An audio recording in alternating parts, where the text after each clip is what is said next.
Mendoes with another video for virtualsheetmusic.com. I hope all of you have enjoyed my latest videos. I really appreciate all the comments, and I received a couple emails as well, and I first of all want to apologize for not getting back to you yet. I will reply to those very soon. It's my only excuse. It's a horrible one, but my only excuse is this is my busiest time of the year. And I also have actually a faculty recital here at the Colburn School coming up in several weeks on May 1st, and so I've been very busy getting ready for that amongst my normal work schedule and everything. But I do promise that I will get to those very soon.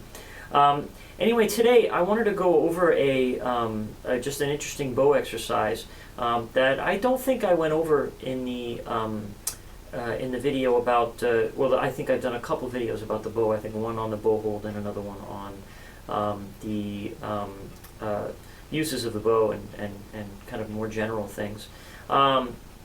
Today I'd like to talk about really another way to think about how to sustain your sound, and another kind of little useful trick to help you to sustain your sound. There's a very simple exercise that you can do either on open strings or on with a scale, however really you choose to do it. And it's just a very simple bow division exercise. Now I imagine most of you have done this kind of bow division exercise before, so this may be not new to some of you. So I don't. I preface this by saying that this is nothing novel or anything that I've really come up with. The thing I do find is that when people do this, is they do it maybe not quite paying attention to enough details, and they don't really get the full benefit. So it's a basic bow division exercise, and it goes like this. You just start off by playing an open string, or again you can do this on a scale. You divide the bow in half, and you stop the bow right at the halfway point, and then you go all the way to the tip, and you stop the bow again. And then when you restart the bow in each of these spots, you want to make sure that you're able to get the same attack.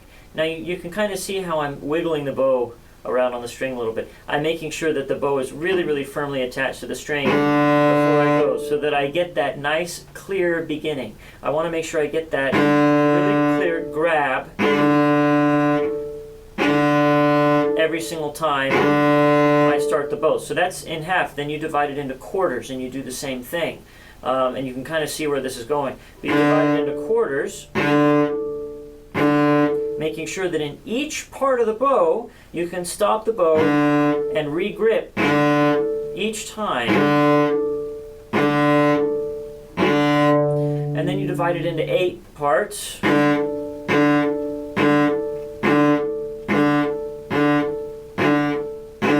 Again, trying to get the equal accents every single time you move the bow.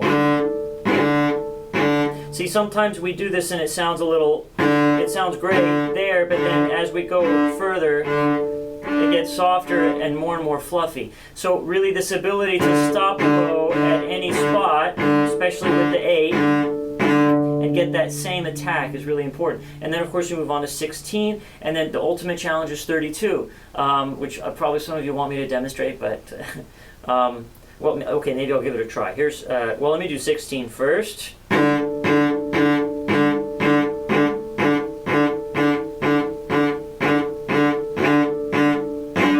There's 16 in one, and then 32 in one.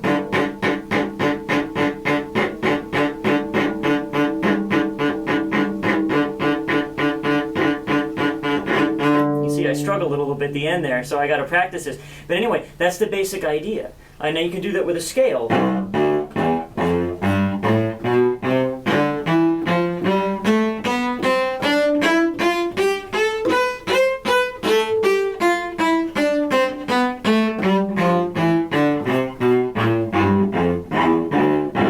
To practice it on all the different scales. And with any kind of division that you care to do. I think this is actually very critical, the ability to do this, and to do it well, and to make sure that you can get that articulation anywhere in the bow. And this is also a good way to practice any sort of up bow or down bow on the string staccato strokes that you need to do in quick succession, because that's essentially what this ability is. It's the ability to really control from the hand. Oh, that's what I didn't do actually. Sorry, I'm doing this backwards. I should have started with this concept first. First of all, my idea is that really the power that you're getting to kind of generate enough torque to grip the string in that way to create that sound, that little bit of a bite at the beginning of the sound. That's coming from really this. And I may have demonstrated that in a past video, but it really is coming from that. So your thumb is here, and your index finger is there. You see, so if you play with kind of your index finger more on the top, you're going to have a lot less power because you're only able to kind of press down from this top joint. You don't have as much power coming up from the thumb. But if you're here, you see now you can turn the bow, and you can kind of see it. I'm struggling to hold it with my other hand because there's so much power there. And I'm really able to get then a lot of power if I'm staying in that position. So I don't know if you can also see this or not. You can, if I hold this up close enough with the right angle, I don't know if you can kind of see this little divot that's in the side of my finger here. I imagine some of you have this. Let me see if I can put it. Yeah, there you go. Now I think you can see it.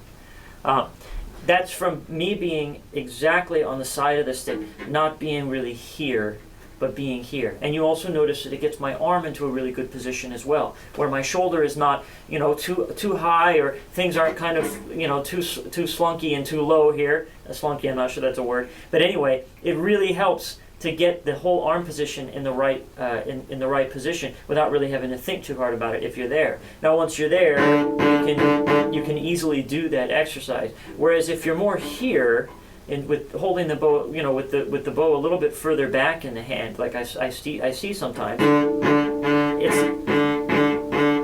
it's not impossible, but it's really, really hard to get a lot of power. If you're here, suddenly you're able to get as much power as you're going to need. So anyway, I just wanted to mention one more thing. I know today was about maybe two different things. I also wanted to talk just a minute about endpin length. I mentioned this maybe briefly in my video on sitting, but if any of you have any questions about endpin length, the most important thing I think to understand about the endpin is to understand that the reason why it came about. The reason why it came about was largely for reasons supposedly of sound and comfort. I'm less of a believer actually that it makes a huge difference in terms of the sound of the cello. I know that's maybe an unorthodox opinion, but considering so many of the 19th century cellists, some of them used endpins, some of them didn't. The endpin, I think the first person really to use the endpin was Servet. I think he was Belgian. Was he Belgian? I think he was a Belgian cellist who became quite famous actually for using the endpin. And not every cellist, in fact, both famous cellists, David Popper and Alfredo Piatti, both did not use endpins. And Popper was supposedly known for a very large sound, as was some other cellists like Robert Hausmann, who was Brahms's favorite cellist, did not use an endpin.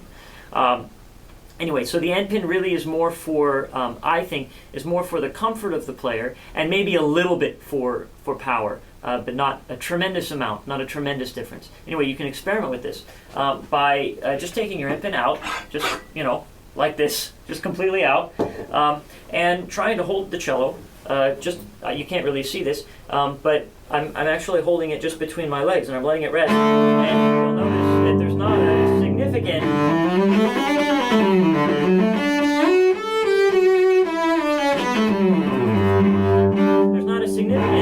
lack of power in the instrument at all.